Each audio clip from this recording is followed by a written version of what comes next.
Right, welcome back. Continuing on with our sort of miscellaneous items that are interesting points about human psychology that are relevant to morality.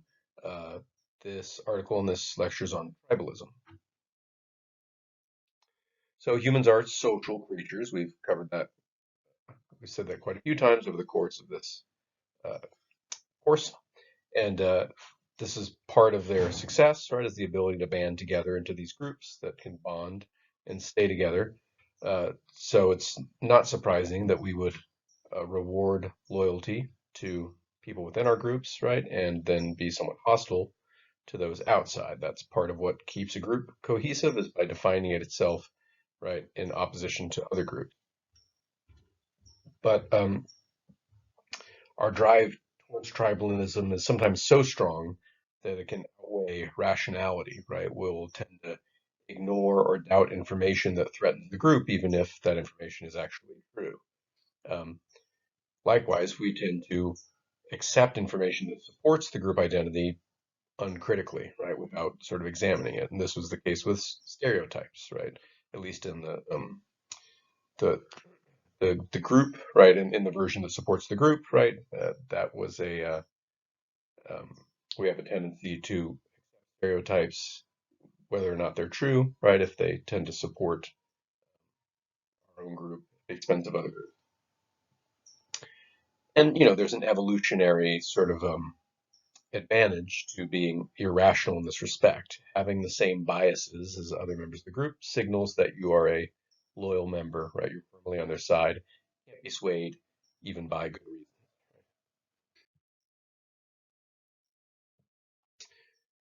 So in a sense, these biases evolve to serve our survival, right, as members of a group, and being in a group helps serve your survival. Um, but they don't always serve you that well, especially in a sort of the modern era, right? So, our moral philosophy and our society has moved much faster than our psychology, which, has developed at an evolutionary time scale.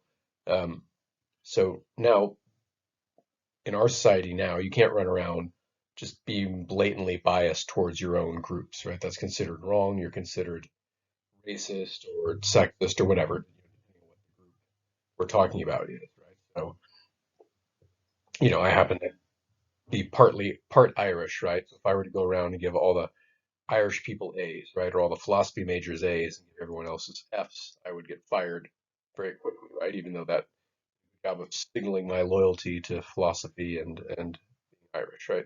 So that's one issue. That's right. This sort of deep tribalism just doesn't fly in the modern age, so it doesn't really serve us. Second, the groups, right, to which we adhere and the level at which we make important decisions are like nation level groups. Um, so we need a shared conception of reality and of the facts at the nation level, and we didn't really. Evolution is not caught up, and our psychology is not caught up. It's hard for us to think in that way, right, at the level of entire, millions of people, right, hundreds of millions of people. But we need to, right? We can't afford to only believe information that just supports our group. So, I mean, this is one big tension, maybe the big tension in contemporary politics, right? It's people that want a more tribalistic government, right? This is sort of, you might argue that the Make America Great Again movement is a movement back towards like a whiter America, which is like some loyalty to your own group, right? If you Trump supporter and think I'm misinterpreting you, that's just one interpretation that's been floating around, right? Why I'm wrong, that's fine. Um, and these two impulses, right, towards like group loyalty, but also staying grounded in reality, um, they can be resolved because the largest areas of conflict are around topics where like the truth isn't quite settled yet, right? So, for example, in the abortion debate, um, the debate hinges on uh, whether or not a fetus is a person for some people, right? And this is sort of a philosophical issue. Personhood, right, is a sort of philosophical conceptual category that's sort of open-ended, really. And so the empirical facts don't actually settle the question. We know all their pretty pretty much all there is to know about human development, right?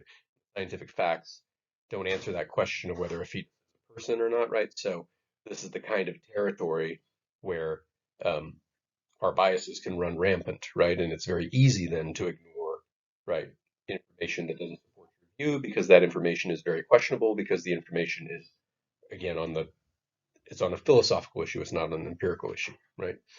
Um, so these authors hypothesized that cognitive biases, they're sort of an unavoidable result of our human nature or tribal nature, and that you're going to find biases on all sides of political debate, right? So this sort of everything we've been saying about the evolution of tribalism makes a prediction, right? And the prediction isn't just that one side of a political debate is going to be biased, but that this is human nature and that actually both sides will be biased, which isn't obviously true yet.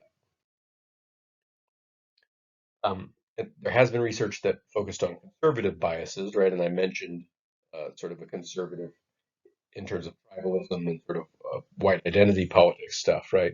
So the question is this just a conservative thing or Republican thing, or are liberals also guilty of these biases, right? And if this is a general human trait, then the answer would probably be yes. Um, Ditto and colleagues sort of like answer this question, and they end up with evidence that yeah, liberals can be just as guilty of biases and tribalism, right? So um,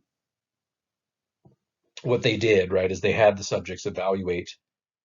They explained an experiment, right, to the subjects and asked them to say, hey, is the method used in this experiment, is it a good one or a bad one, right? To ask them to critique the methodology. But the experiments sort of provided support for some contentious claim in a political debate, right? So maybe about climate change or something like that, right? So, or another example, right? So one study might conclude that the death penalty has a deterrent effect on future crime, right?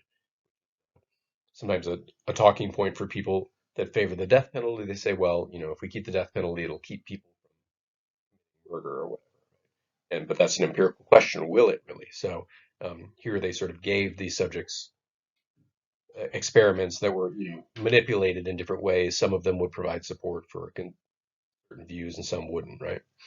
Um, so what they found, and some would be again support for a view that you disagreed with, or one that you agreed with, and so on.